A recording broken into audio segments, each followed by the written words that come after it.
Okay, so good morning, good afternoon, everyone. I'm Luis Bermudez from GeoSolutions, and I'm very happy to see a lot of you guys here to learn more about what is new in GeoServer. And I'm going to first present a small introduction about GeoSolutions if you're not familiar with us, and then I will give Andrea Aime to go through the details about what's new in GeoServer 2.17. So for those of you that are not familiar with GeoSolutions, we were founded in 2006. We have offices in Italy, and recently this year we opened office in the US. We support mainly four products, which are GeoServer, MapStore, GeoNode, and GeoNetwork. And we can support in a variety of ways. One is through an enterprise support services, deployment subscription, any customized solutions that you need on top of those products, and also training. So if you have any need to advance or to improve the capability that you currently have, please let us know. We have about more than 170 clients around the world, as you can see, and we are currently supporting different types of organizations, from United Nations organizations to private companies as well around the world. We support a variety of industries, and that is good because then our customers can also provide solutions based on our experience in, for example, other domains that can help make, for example, whatever solution they have much richer. We strongly support open source, and that is the reason that, for example, we are here and we support GeoServer, MapStore, and the other products that are open source. It's in our core. We make everything available in GitHub, and we follow, for example, OSGeo principles about how the new fixes and new releases are made, and they're all open in communication that happens when you are open source. We're OGC members and we actively participate in working groups. Currently, we are funded in a variety of projects, advancing new APIs, advancing, for example, DGGS servers, and other work that is being done in the testbed, also in the vector tiles that is just finished. And we also support critical standards to the spatial intelligence community. So we are active members with USGIF. We did a webinar last week about how we are using MapStore, for example, for COVID. So that was recorded. So if you want more information, let me know, or you can just Google it and you will find it. Now, we are a little bit different than other organizations that provide this kind of support. We have the lead developers, and when we say lead, they're really the lead. So if you go to GitHub commits, you will see that our staff made most of the commits on a lot of these products. And we are not only part of the what it's called, the PMC, which is the project steering committee, but we are the lead developers. And we have a lot of experience in raster serving, vector data, in spatial database management systems, in WebGIS applications, with, of course, OGC protocols, because our products implement OGC standards, and some of them are compliant. And we have extensive experience in performance and scalability because we have a lot of customers providing petabytes of data. So we know the tricks of how to put this in the cloud. We are about 23 staff members, which of them 50 are software engineers, and Andre Aime, which today is going to be the main speaker, is the GeoServer project steering committee, also part of GeoTools, DAI, Image IO, etc. We have Simone, who is the founder. He's not with us today in this call. Myself, and we have other folks that are main key developers and key contributors in open source. So today, and hopefully this was a brief introduction because I really want to give a lot of space for Andrea to talk. We're going to look at what GeoServer 2.17 brought us, and this is a lot of very cool performance improvement, support for reading and writing MBStyles, Mapbox tiles, and much more. So Andrea Amy now is going to continue the presentation. Some of you may know him by the GeoWolf. So thank you, Anna. Andrea, it's all yours. Hello, can you hear me fine? We can hear you perfect. And what we're going to do, sorry, before I give you the podium, virtual podium, is I think you're going to spend 40 minutes or so, but we want to give some time at the end so you can interact with Andrea and make a lot of good questions. Right. You can start typing questions in the Q&A tool during the presentation, but I will try to answer the questions only at the end. Okie dokie. Let's share my screen then.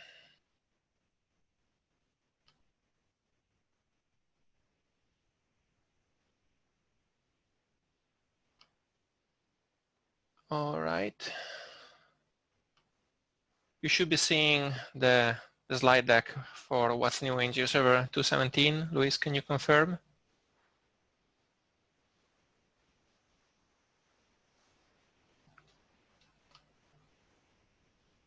Yep. Sorry, I lost my control panel. Yes, I confirm I can see the slides. Excellent. Thank you. So welcome. My name is Andrea. I work on GeoServer and I work in GeoSolutions for it. And yeah, I'm gonna talk to you about the new features in GeoServer 2.17.0. So quick overview. GeoServer 2.17.0 has been released April the 21st, 2020, along with GeoTools 23. It was the first release of the 217X series. We will have 5 more releases of the 217X series. It will be in stable status until September 2020, which means you will get bug fixes, but also some new features. And it will switch to maintenance mode up until March 2021, which means it's going to be mostly bug fixes or minor new features that shouldn't be affecting anything else. The server can be run on Java 8 and Java 11. That has been the standard for the past few releases. We do not provide support for the short-term releases that Oracle has been making to test out new features.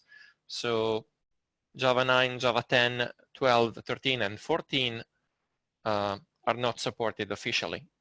We don't really know if GeoServer actually runs on them or if it runs properly. The next Java release that we are going to support properly is going to be Java 17, which is the next LTS. Java 8 and Java 11 are going to be supported for a few more years, and Java 17 will also receive the LTS treatment. Everything else is only supported for 6 months, so we don't care much about it. So GeoServer 2.17 comes with a number of extensions. You are probably used to most of them. I start a couple because they are new.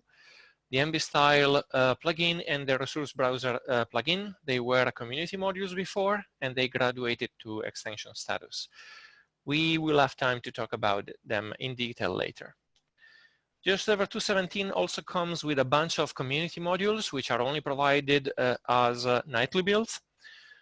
So they don't come in releases. There are a couple which are of interest, which are new and of interest, which are the Flat GeoBuff and the OGC API plugins. We are also going to spend some time talking about them.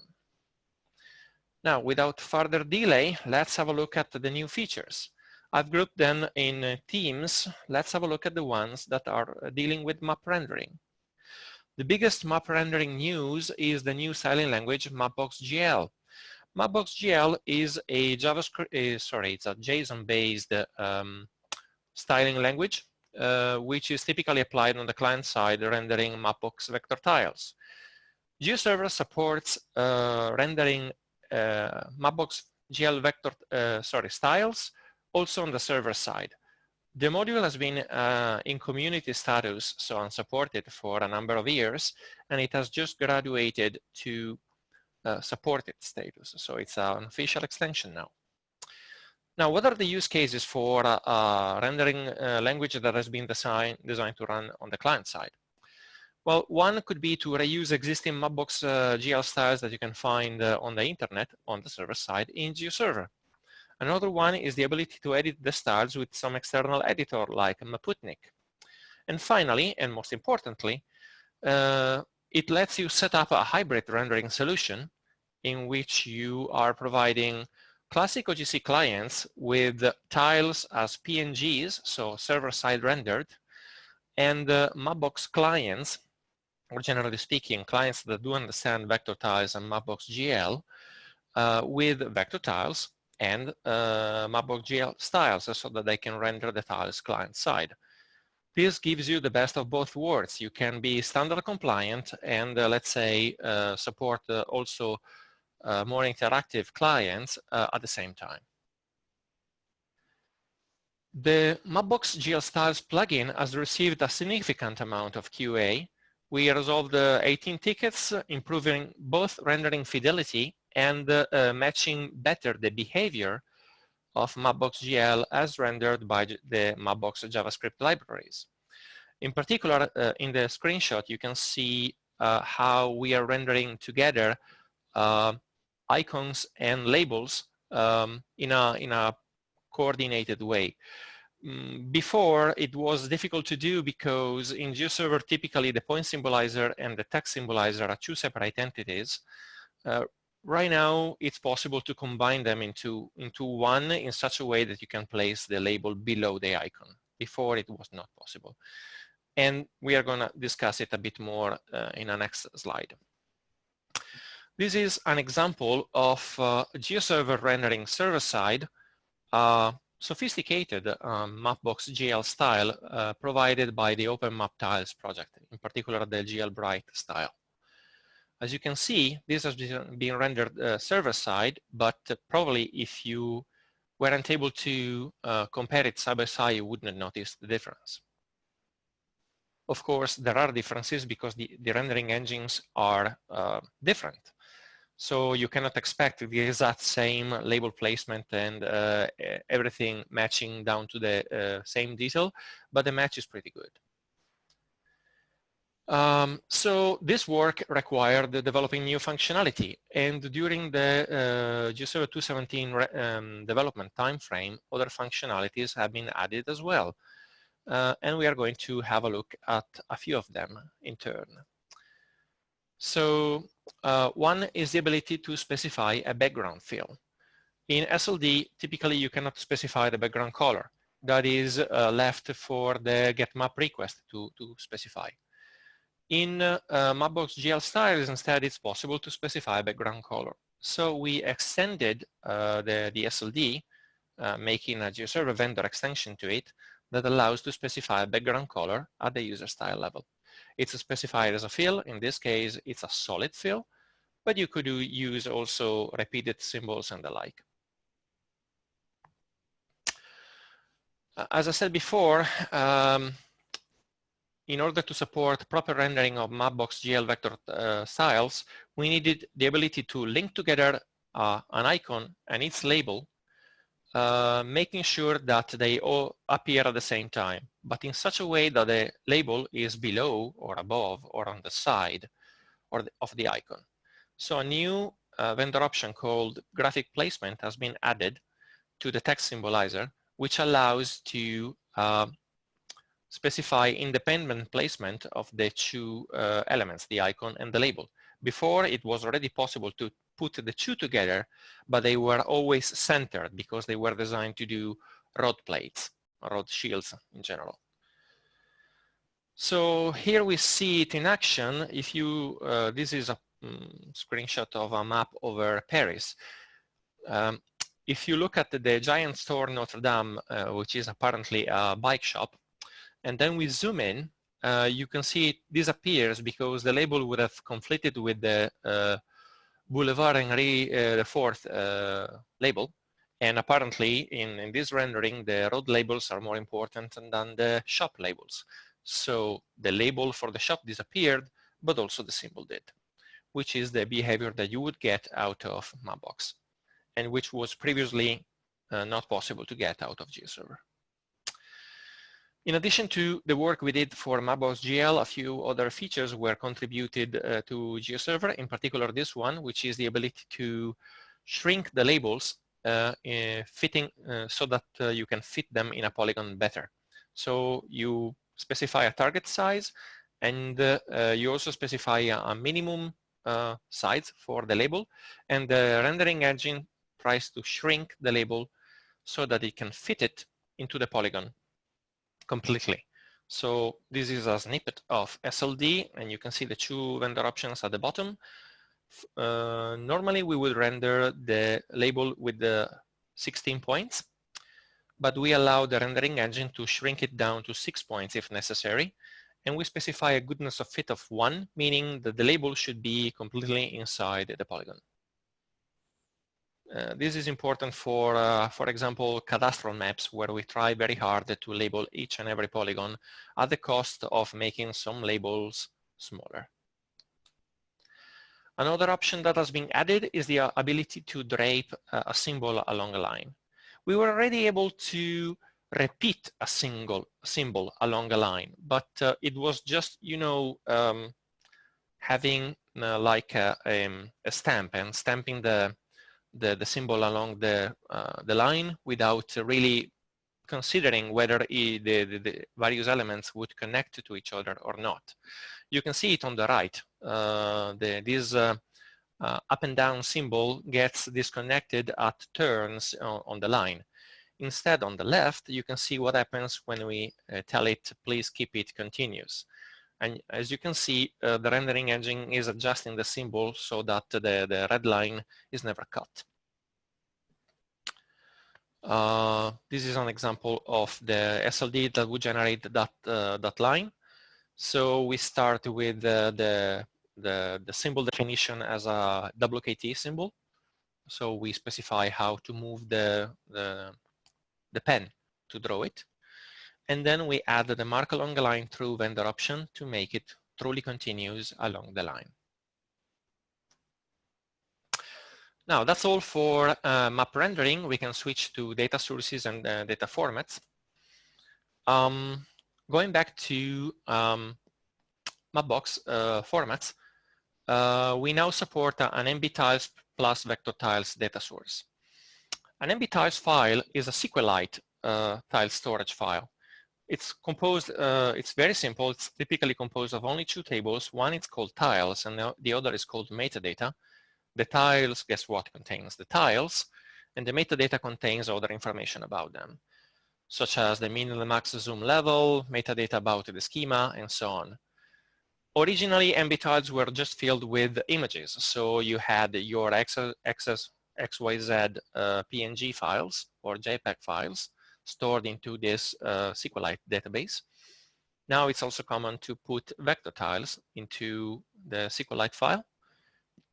And in the metadata table, typically there is a schema describing the layers and the attributes contained in the vector tiles. So we created a new data store in GeoServer that can read this structure, this SQLite database, and it publishes all the layers available in the tiles. And you can imagine that the various lines and polygons are split on the tile borders. That can generate rendering artifacts. So typically the vector tiles are produced with some buffer. And you can see this image that I grabbed from a blog cited below the image, showing the kind of rendering artifact that you would get if you weren't adding these extra buffers.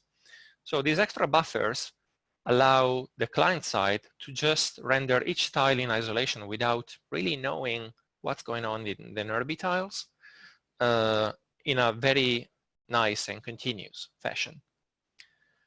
So GeoServer has been extended to apply this kind of rendering to the vector tiles. And this is a result, again, rendering the OpenMap tiles BrightGL style, but this time rendering it on top of an MBStyles file filled with vector tiles, which is also provided by the OpenMap tiles project. So we are combining server-side the 2 elements that were usually supposed to be used, let's say client-side. Well, the SQLite is normally given to a process that serves the tile over the internet, but you get the idea. Switching type of data source, the WMS cascading saw quite a bit of improvement this year. So the WMS cascading is this idea that you are querying GeoServer and you are making get map requests and the like. And the GeoServer in turn is talking to another remote WMS server to fulfill the request. So during the last iteration, we added the ability to choose which remote styles to use and expose to your clients. You can now choose which format is used for cascading. Before it was always PNG, or the first supported format found in the capabilities of the remote server. And you can also limit the cascading to a particular scale range that you can configure, and making sure that you're not trying to cascade outside of the declared bounding box of the remote server. Because there are servers that misbehave when you are requesting maps outside of the bounding box. They should really be returning just an empty map, but some come back with an error instead, or with a faulty rendering. So there's this option to just avoid the remote request if we go outside the declared bounding box. In terms of community modules, we have a new JSON LD community module that, well, it's an output format really, which allows you to generate JSON LD via templates. You might be wondering, what is JSON LD? Well, JSON LD is a variant of, let's say, the more common GeoJSON that can still store information about spatial features, including their geometries, but with more semantic context. So it has a bunch of declarations at the top, which might be linked to schemas as well, not necessarily, but they can. And the content is typically classified with a meaning, with a definition of what each element is supposed to be representing. This JSON LD community module allows one to prepare the exact JSON LD output they want out of a simple feature or out of a complex feature data source, mapping the values that you would typically get out of GML into a JSON LD output. Switching to services, to OGC services, let's say, we are moving on with OGC APIs. You might have heard of this effort from OGC to develop, let's say, web APIs or RESTful APIs, as many call them, which are simpler to use, easier to implement, and hopefully easier to consume compared to the old traditional OGC APIs. GeoServer has a community module that is trying to keep up with the development of these specifications. Many of these specifications are still in production. They are still in progress. One of them, the Features API, in particular the core version of this Features API, has already landed their first 1.0 version. And we updated GeoServer to support it. And also added the filtering and CRS extensions, which allow to filter and reproject the data in the Features API. These two, however, are still work in progress. They are not final. Likewise, there is an OGC API tiles, which can provide tiles to the clients, which also includes, for those that are looking for it, support for tile JSON. Some Mapbox clients really need a tile JSON file. The OGC API tiles provides one. And then we have also the OGC API styles, which is kind of new. It's an API where you can fetch styles for client-side usage. So we experimented with it in test beds and pilots with OGC, and it can be used to figure out what styles are usable with which layer, and to fetch their mapbox or their SLD definition for usage on the client side, along with mapbox vector tiles or GeoJSON or maybe flat GeoBuff. What is flat GeoBuff? Flat GeoBuff is a performant binary encoding for geographic data based on flat buffers. And you may say, okay, cool, what does it buy me? Well, it buys you performance. You can have a look at the table below. It has a performance comparison using shapefile as the reference. Bigger numbers mean worse time than shapefile. Lower numbers mean better performance than shapefile.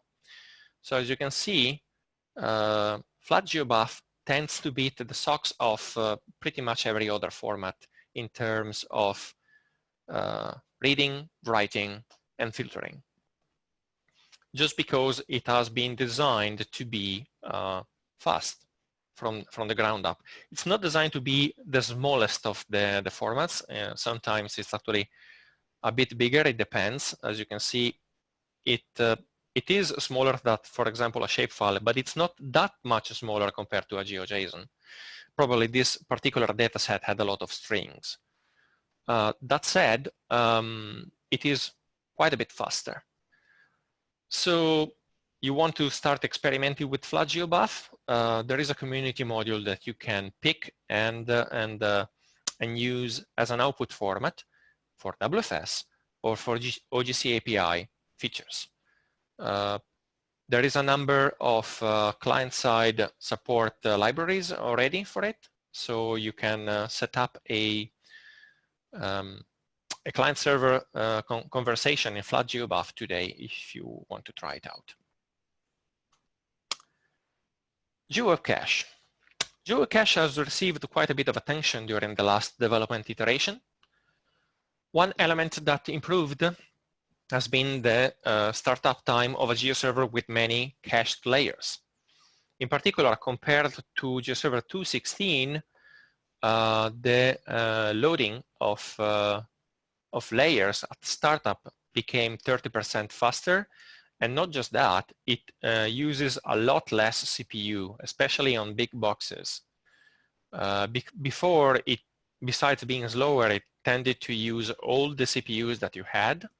Right now, it's a much more cheap to load. I also have this interesting table provided to me by Gabriel Roldan, which has been comparing the startup times of GeoServers with one data directory having 1 million cached layers and 1 million layers with associated tile caches, let's say, over the past few releases. So as you can see, even with 1 million layers, using a fast hard drive, so a fast SSD in particular, you can see that the startup time is not intolerable. It's a few minutes. Consider that having 1 million layer will cause you other problems like with OGC services, for example, because the capabilities documents will become huge. But besides that, the startup times improved, and in particular, the time to read all the configurations of all the cached layers went down significantly over the few past releases, which is good.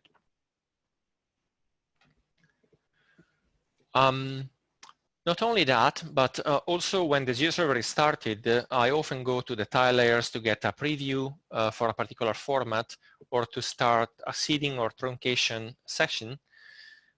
Before GeoServer 2.17, this page could be pretty slow to load. It sped up by orders of magnitude in 2.17.0. So it should be more or less just as fast as the layer preview now, which is kind of handy. Another interesting feature that we have in GeoServer 2.17 is the ability to configure an XYZ layout on disk. So typically, GeoWebCache stores the tile cache on disk using a directory layout which is optimized to keep the directory listing short, because many file systems have trouble when you start putting a few million files in a single directory. especially Windows, but also other file system around on Linux can be in trouble if you start pushing it very hard. So GeoWebCache had this disk layout by default, which was keeping the number of files in a directory small. It's nice. The problem is that if you try to fully see the layer, then you cannot pick it and move it to a static file server because the directory layout is odd. It's not based on X, Y, and Z.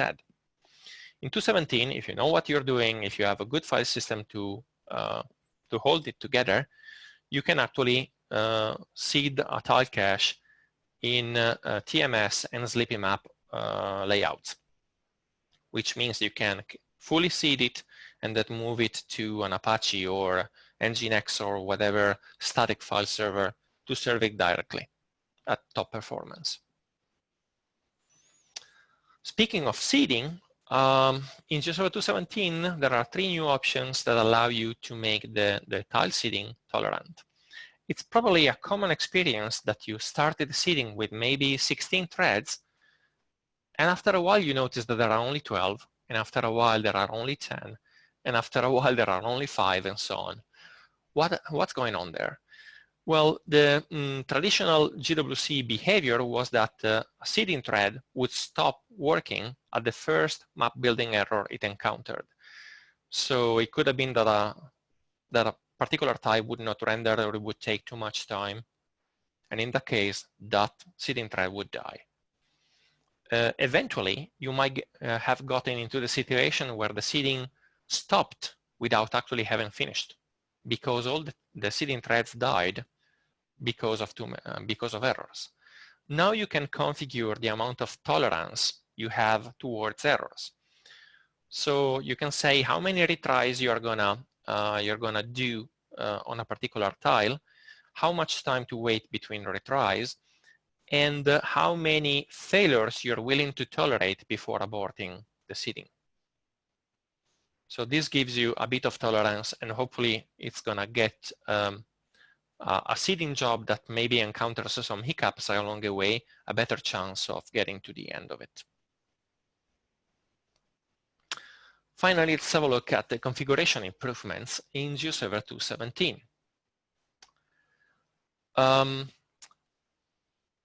The resource browser module was a community extension that graduated to supported status in GeoServer 2.17.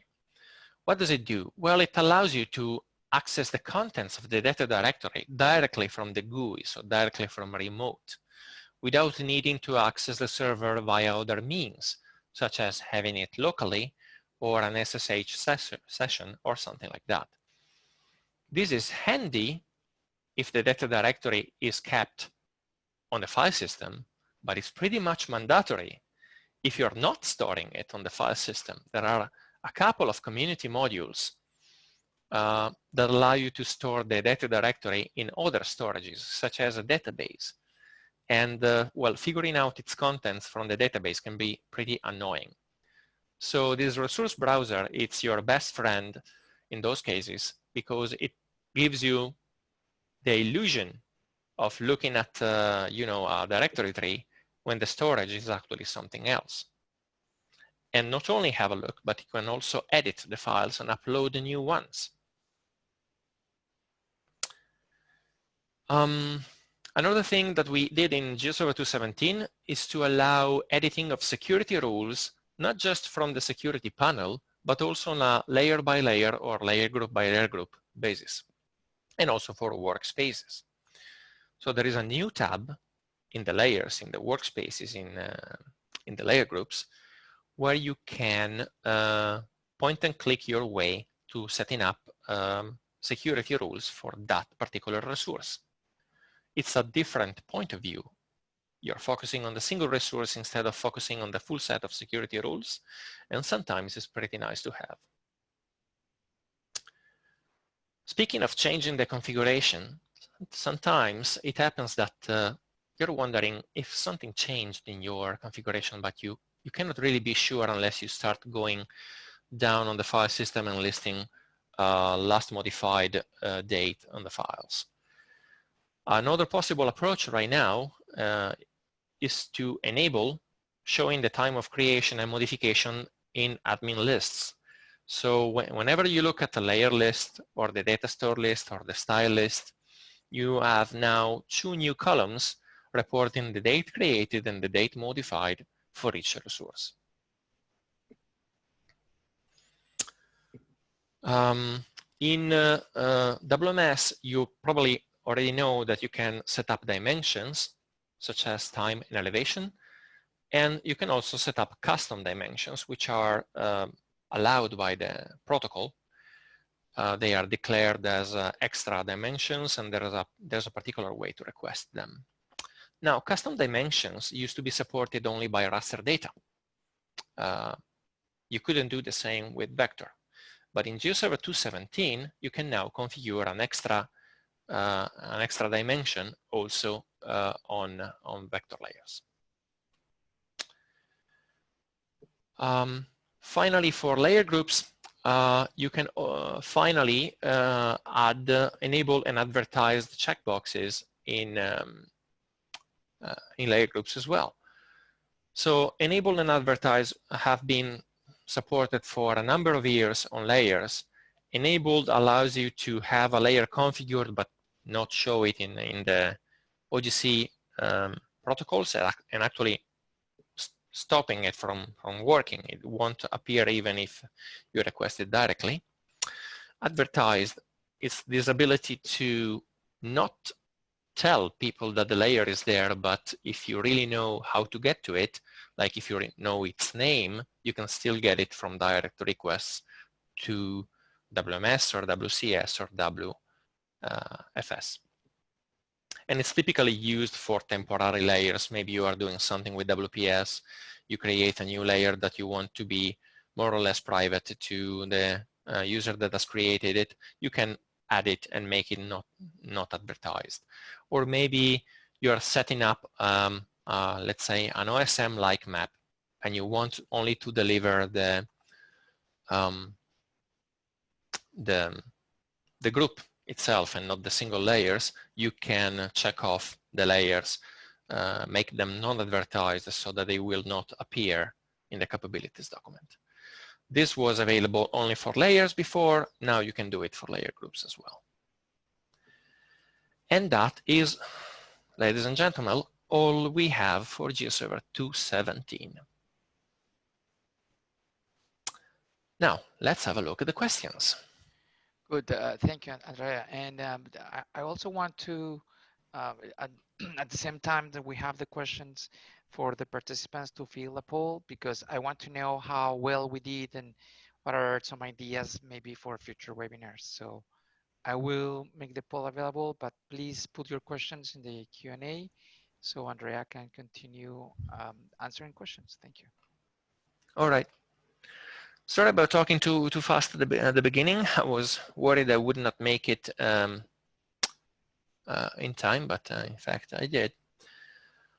Okay, so I see that a few people already provided some questions, and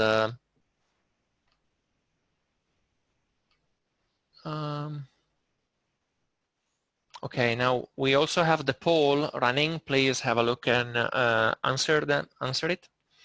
So let's have a look at the questions. So first question is, how can I use WMS from GeoServer in Mapbox GL.js? That's a client-side question, really. I'm a server-side developer, and I don't really know how it's done. I know that it's possible to do, though, because some colleague of mine have done it. In particular, our map store client is both acting as a framework and as an application of its own. It can render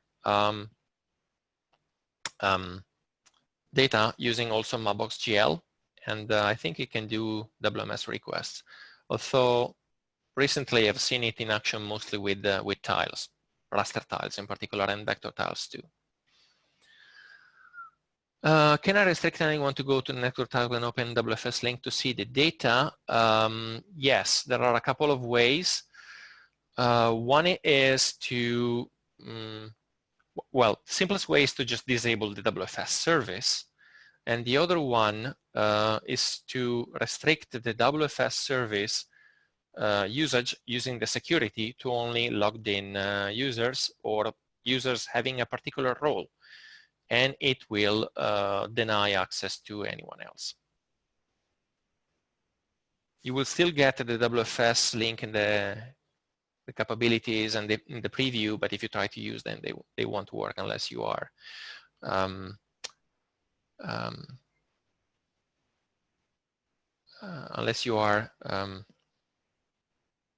logged in. Next question. How does flat GeoBuff performance compare to MBT? Indeed, it was not on the presented chart. To be honest, I don't know. We didn't do a comparison, but comparing flat GeoBuff with MBT is like comparing apples and oranges. MBTs are not actual data.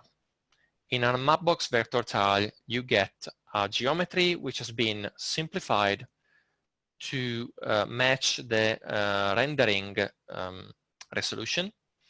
It has been cut, and it partially overlaps with the other geometries due to the buffering. So stitching it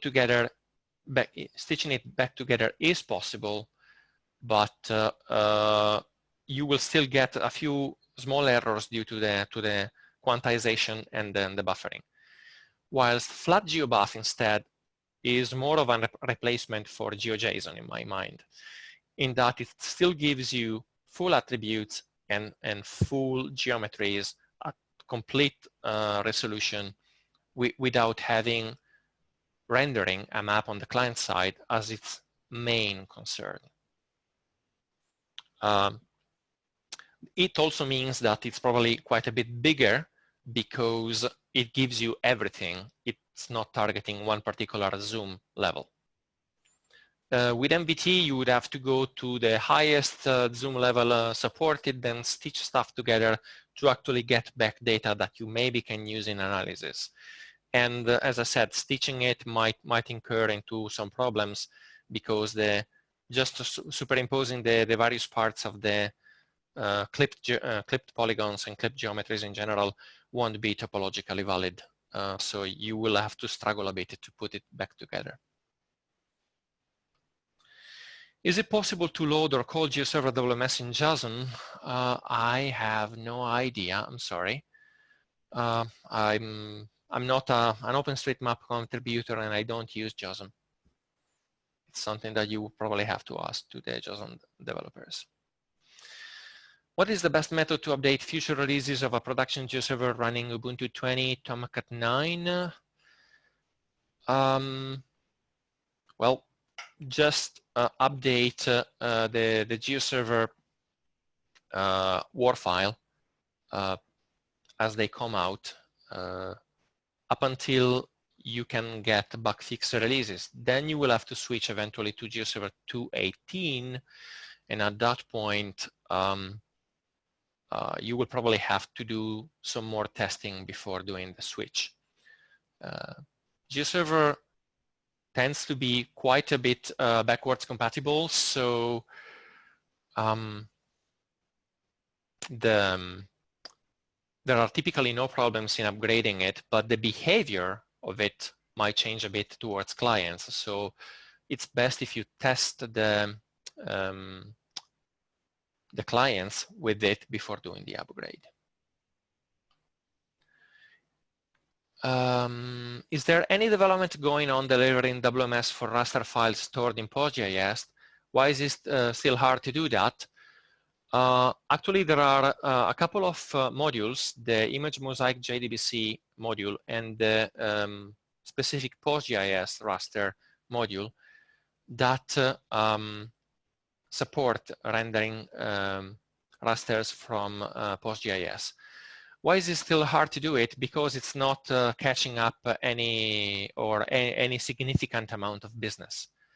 So if the companies working around the GeoServer do not have business with the customers using rasters stored in PostGIS, the modules are not very likely to get the attention they need to become both easier and faster and better supported.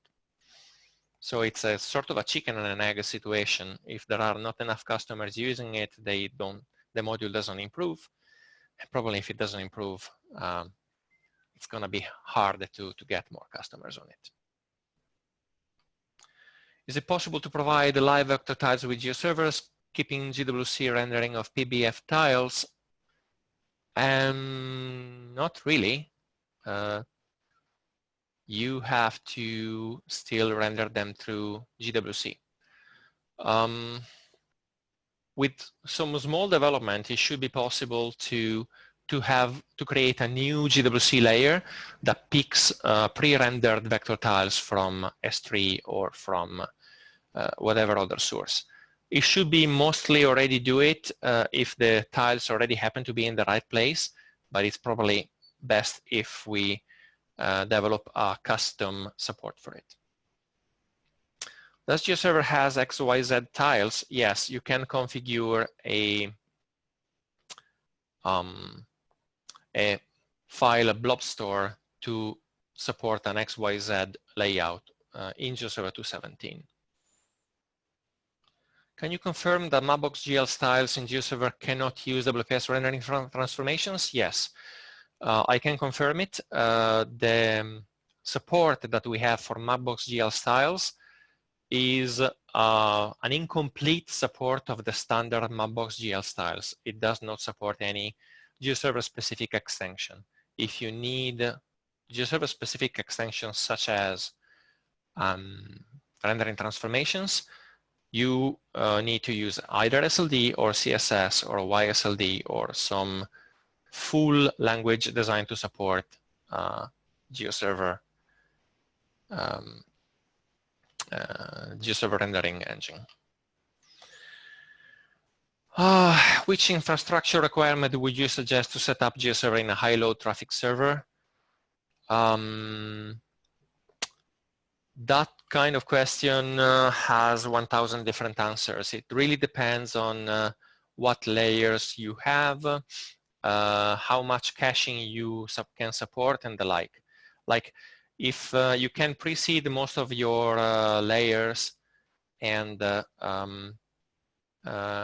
you have a fully seeded tile cache, and that's more or less your primary access to the data, a very small server can do it as long as you can seed fast enough. But for that, you can spin up a dedicated machine when you need it.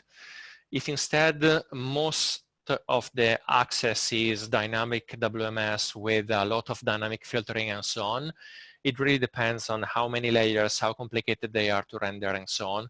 So we might go from a few machines with I don't know, a bunch of CPUs, like 8 CPUs and 8 to 16 gigabytes, to larger clusters. I've seen clusters with 64 servers, but they were rendering the entire planet and a few petabytes of satellite imagery.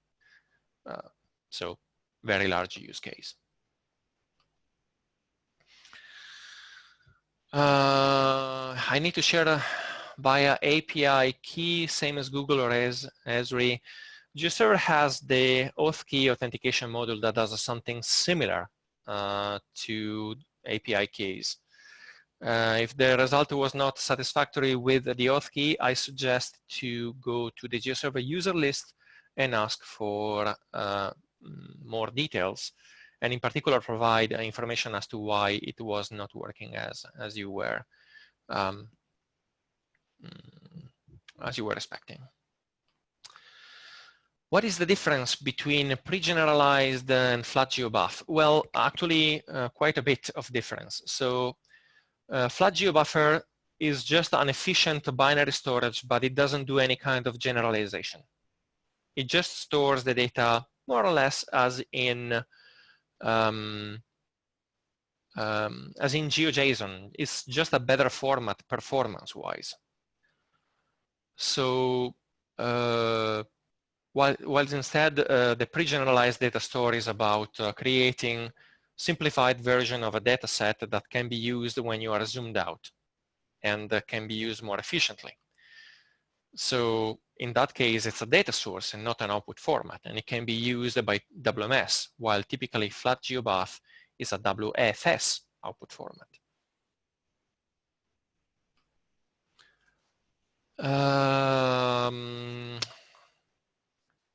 For the auth key, please ask on the user list.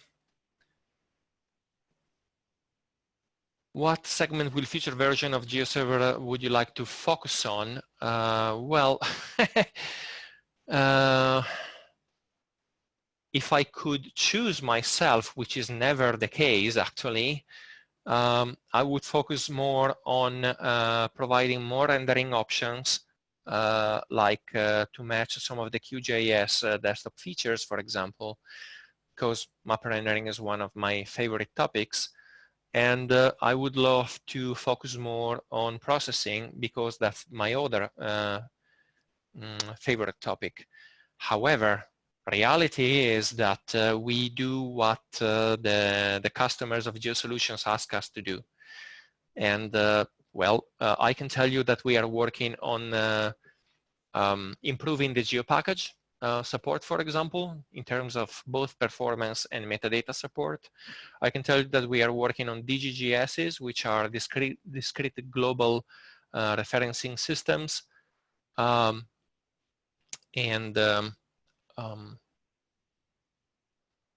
a bunch of smaller other topics, but these are the two big ones in the next month or two. And well, anything else, it really depends on what comes on our plate business-wise.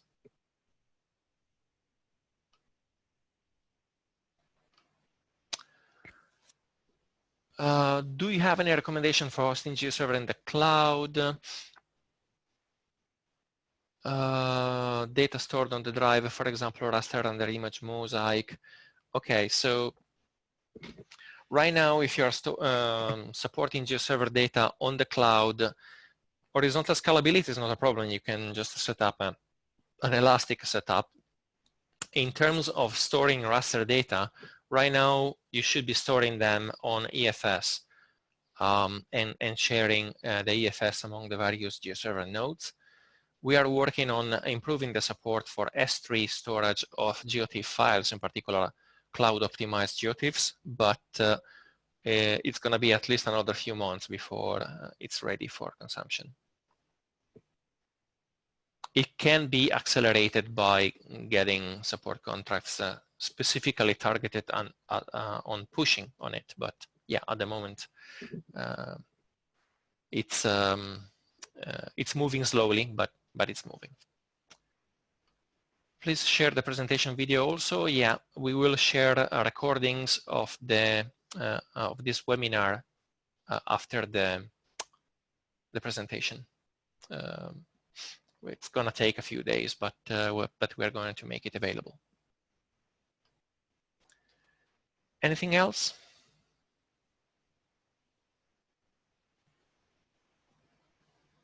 Andrea, yeah, I see we don't have any more questions. So I'll give, we still have like 5 minutes. Let's see if there's any last question. And yeah, thank you, Andrea, very much for this update and highlighting the most important updates in 2.17. That's great. As Andrea said, we're going to make the presentation available and the recording, and we'll send an email to you all, and we also then advertise it in our social media channels. So let's see, one more question by Peter. Yeah, is there any way to publish a static GeoJSON URL via GeoServer? Well, there wasn't a way up until recently, but right now there is a GeoJSON data store that allows people to publish JSON files that are available from disk. I don't think it can use a URL, but with some modifications it could. I see two action items there. One is to make it work with any random URL if it doesn't already, And the second one is to package it as a community module in GeoServer for people to use it. Right now, it's available as source code in GeoTools, but it's not available as a community module in GeoServer. So, well, you have to basically go and package it yourself.